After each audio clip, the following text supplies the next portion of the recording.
Сәлеметсіздер оқушылар. Дүниетану сабағын бастаймыз. 13-ші сабақ. Сабағымыздың тақырыбы Қазақстан менің отаным. Сабақтың мақсаты отан деген сөздің мағынасын түсінесің. Қазақстанның картасын, өз отбасыңды, өз облысыңды тауып көрсетесің. Өз өлкеңнің көрікті жерлерін сипаттап айтуды үйренесің. Бүгінгі сабағымызда қолданатын тірек сөздер: өзен, теміржол, көрікті жерлер, мұражай. Біз менің отаным және менің туған өлкем деп айтамыз. Осы ұғымдардың арасындағы айырмашылықтарды табыңдар. Арман. Ақын Мұқағали Мақатаев өз отанына мынадай өлең жолдарын арнады.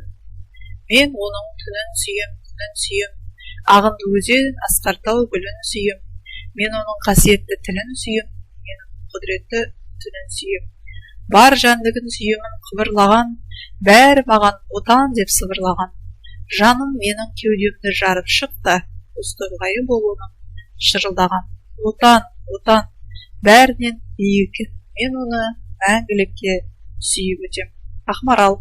Картаға қара, Қазақстанның батысында, Каспий теңізі шығысында Алтай тауы орналасқан.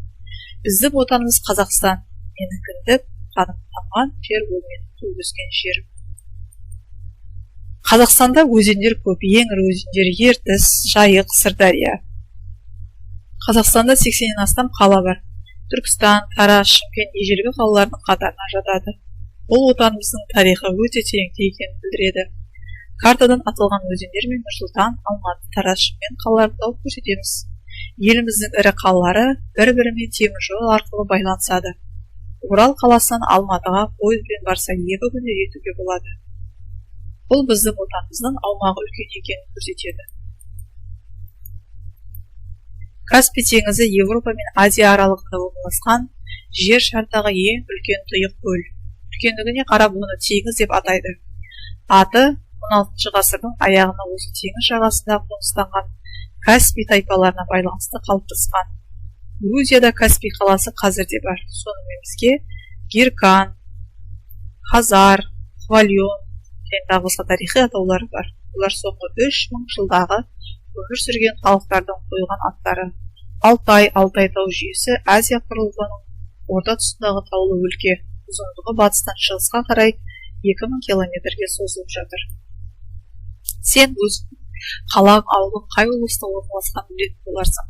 Нұрсұлтан мен Алматыға өз қалаңнан қалай жетуге болады? Қазақстан жер аумағы жағынан әлем жерлері ішінде 9-ші орында тұр. Шығарма жаз. Қазақстанның кез келген қаласы немесе өзенін тақырып етіп алуға болады.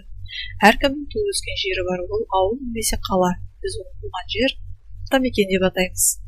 Ақмарал. Мен қалада туып өстім. Әдемі биік үйлер, кең көрікті көшелер көп.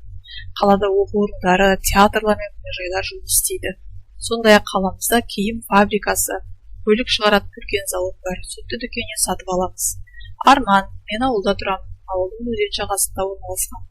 Жаз айында өзенге шомылып, өте қызырынан. Біздің ауылымыздың тұрғындары мал бағады, егін егеді, жеміс жидек өсіреді. Оның өнімдерін қала дүкендеріне жеткізеді. Шағын елді мекеннің табиғатын, тарихы мен мәдениетін өлкетану ғылымы зерттейді. Әр ауылдың немесе қаланың өз тарихын танитын мәдени орындары бар. Олар сол жердің тарихи мәдени өмірін көрсетеді. Шығарма жазамыз. Қазақстанның кез келген қаласы немесе өзенін тақырып етіп алуға болады. Менің ең сүйікті қалам еліміздің бас қаласы Нұрсұлтан қаласы. Зәулім үйлер, түрлі демалыс орындары және әлемде танылған жоғары орындар бар. Мен Нұрсұлтан қаласын тамашалағанды жақсы көремін. Арман. Туған өлке туралы тарихи ақпараттар мұражайда сақталады. Бүгін біз мұражай бөлмелеріне экскурсия жасаймыз. Қалаған бір тақырыпта экскурсия өткізуге дайындал. Менің қаламды танытатын мәдени орындар, менің қаламның атын шығаратын адамдар, менің қаламның басты көшесі, қаланың тарихи атауы.